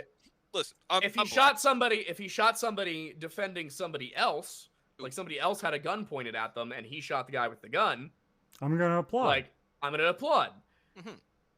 If somebody throws a rock at somebody else and he shoots that guy, I'd be like, okay, that's escalation. You gotta come back with equal force. Yeah, I get so like, that. it can't just be like he shot somebody. It's like, why did he shoot somebody? Okay. Like, if the ATF comes in, busts down his door and shoots his dog, and he ties the ATF agents to the tree, lights them on fire with a Molotov cocktail, and records their screams to send to their families, that's a good thing. But if he just shoots a police officer who's given him a ticket, that's something he should be punished for. That's a bit of a stretch. Okay. No, I just wanted to see where everyone has a different moral line. I mean, to be clear, there is no such thing as a crime against an ATF agent. To me, if my kid was Logan Paul, I'd think he would be one of the biggest pieces of shit in the entire world. If my kid was Logan Paul, I'd beat him to death. If my kid was Logan Paul, I 100% would not be Roberta Laundrie. You let him fucking. Oh man. Just start a rumor that Jake and Logan Paul are actually in a relationship. It's like some gay Jamie Lannister shit. Did you know that Jake Paul had a fucking a throuple with two girls in a very, very similar situation that they're trying to put fucking Andrew Tate and Tristan Tate in prison for? Huh? So one of the girls, her name was Sky Bree. She's now a porn star. I hate that. I hate that name. I hate everything I have learned about this woman. I dislike. So she was dating Aiden Ross for a while, and they were fucking around and stuff. Everything I've learned about that man has been against my will. So they broke up. They split up. She went to go visit Jake Paul in Puerto Rico. And she's like, hey, I'm going to bring one of my friends. They developed a relationship. Two girls. The two girls were best friends. They got into a relationship with Jake. Gotcha. Then he made them get tattoos and brands of his name. And not just Jake, not just Paul, Jakey P. Jakey P. He went from this being like really dark. Yeah, no, they got branded. You're a fucking idiot. No one's giving you a tattoo against your will. Like no. I mean, like Jakey P. Yeah, that's even crazier. Like, yeah, I'm gonna make you brand my name on your ass, but I'm gonna choose the dumbest possible fucking version of it. Mm-hmm. This is what they called me in elementary school. Mm-hmm. But the gayest version of his name, plausible deniability. That same sentence of, oh well, they have my name tattooed on them, is the same thing that they're trying to catch the Paul brothers for as a reason that they're doing sex trafficking. That they have property of Tate on their asses. Yeah, that seems a bit weak. So which one is it? Is it weak, or is the Pauls doing the same exact thing the Tates are doing? There's more scammy shit. I would say it's weak. And then there's more scammy shit with the crypto zoo shit and everything else that's going on right now. Yeah, that's some scummy. Yeah, I mean the Tate brothers and the Paul brothers are all dick bags. Like, across the board. Like, I they're don't, just I don't, assholes, like, oh man, you can be my wife. I don't want my fucking name tattooed on you. Like, that's No. a thing. I don't know. all right, well, okay, we might differ on that one. Whoa, whoa, I said my wife. I'm not talking about fucking side hoes. I'll get a side hoe branded. Like, I'm talking my wife. I don't want to see property of Zach right on the ass. Yeah. My know, thumbprint, My though, girlfriend and I have talked that about, would like, be pretty marriage sick. tattoos. Yeah. Thumbprint, yeah, it'll be solid. That's Yeah. kind of cool. No, Hey, like, nobody wants a ring. We're not playing into Yeah. this diamond bullshit. no, We're a this little shit's smarter fucking than our retarded. parents. So I have the voice of all four of my family members, my 3 kids and my wife. I put their sound wave of them telling me they love me and compressed it and put it into each other. So that way it's not specifically one of them, it's all of them. And it's in one of my tattoos. Will anybody ever understand what that is other than right now after I said that? Dude, No. Aren't there, on the topic of what you just said there, you use the sound waves of it implemented in the tattoo, but can't you get a tattoo of like a QR code or a fucking like a wave file and actually play it with a phone? Yes. Yeah. Okay, that's cool. That's So you give me ideas there. Dope as That fuck. that sound wave literally is all of their voices into one sound file. I literally went through and did the work and did it all myself and everything else. I know it was done right. Why? Because I know what I'm doing. I just thought it was a cool way to integrate no names, no fucking dates, none of that bullshit. That is the most meaningful thing. Oh, I love you. That is the thing that everybody wants to fucking hear. That's fucking fantastic. And I have it right where my rib was removed, which is like the normal fucking, oh, my Achilles heel is my rib. Okay, my family's what fucking pushes me to be the next thing. You can't just drop it on somebody that you had a rib removed. Yeah. Like, Yeah, it's real, all right, I real can suck Adam my and own Eve dick. shit, bro. Like, come on, it's some Adam and Eve-esque stuff. that just came out of nowhere. I don't know how to react to that information. Yeah, I had neck surgery 2 years ago. And they took out a rib? Yeah, so I developed what's called thoracic outlet syndrome, which is a build-up injury that a lot of basketball players, baseball players, and stuff like that get. It's normally a sports injury, which the nerves and vascularity coming from your neck and your head going into your arm gets compressed due to the muscle tissue and stuff like that. Gotcha. With your collarbone. So they had to decompress my entire chest, which is removing the things that they wouldn't necessarily cause structural damage. Some people get it due to an abnormality where they have like a rib up here in their neck. I didn't have that abnormality. My rib was removed from behind my collarbone. The neck rib. So the real question is, do you have more flexibility in one direction than the other? No, I have less flexibility in my right arm now. I mean your arm, but I meant like rib. I'm talking in terms of like, I don't know. No, lean over or it's something right like that. here. It's Oh, underneath okay, my gotcha. collarbone. Gotcha. See the can you see the indent in here? Ew. Yeah, I had two muscles removed. You can see the hole in my neck too. I had 2 muscles removed and a rib removed. That's giving me the skeebies. Yeah. I don't know, man. Don't mess with back stuff. Fucking degenerative disc disease is a killer, bro. That thing. I have I have it. I slipped 2 discs like 10 years ago. Man. Yeah. It's Yeah, they When they told me straight out it was 20% chance of death on the table. Yeah. They're like, we're fucking Yes. with your neck. If anything slips, shit happens. Yeah. Like there's not much that anybody can do to fix this if it happens. It's either Right. going to happen or it's not. Yeah, when I was 11, I tore the interstitial tissue between my rib and my vertebrae, like that keeps your ribs attached to your spine. Was not fun. It took a little while to heal. There is a surgery to fix it, but it has like a 20% chance of paralyzation. And I was like, no, not doing that. So now I just permanently have pain in my back. that's not fun, man. You got that for life. Yeah, no, it's not fun at all. That's bad. I don't Like- sound like an old man, but we're getting there. It's all downhill from here. Yeah, I gotcha. If you notice, I don't wear fucking headsets like most people do. Why? Because the headset itself aggravates the nerve that's in the side of my head that causes me nerve migraines for 2 to 3 days at a time. Jesus. Yeah. No, it's really fucking bad. And those nerve migraines will literally make me go completely black. And then time just passes and then I'm back awake and coherent. Yikes. Yeah, before I had my surgery, I was passing out 3 to 4 times a day. And it could be for like 30 seconds, or I could be black for like 3 to 4 hours. And not remembering, like passing out, falling asleep because there's no activity, and then coming back.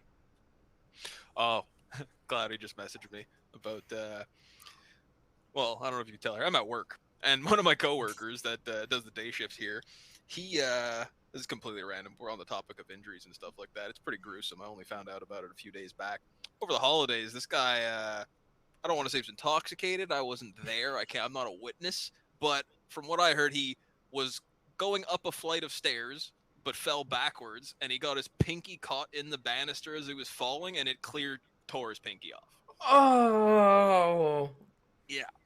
All right. Yeah. Okay. I don't handle these kinds of things well. I'm starting to get tunnel vision. Like, neither do I. The guy shows up for work one morning. I'm like, dude, where have you been for 3 weeks? He's like, oh, nobody told you? And he pulls out a bandaged hand like this. I'm like, oh, Jesus Christ. Like, what happened? Lord. Yeah, it's a rough story. What? Do you guys mind if we wrap up? No, you're fine, man. Thank you, man. Thank you guys for coming out. Token, thank you for filling in for our redheaded ginger friend. No problem, man. Anytime, last minute. You know where I'll be. Make sure to check out the Lore Lodge. She's one of the true fucking homies. We talk on and off all the fucking time. Love to meet you, man. He likes yelling at a whole bunch of people and just tell them, no, you're not allowed to do that. Make sure to check out HelloFresh. They're our sponsor for this week. Thank you, Token. We'll see you fucking next time.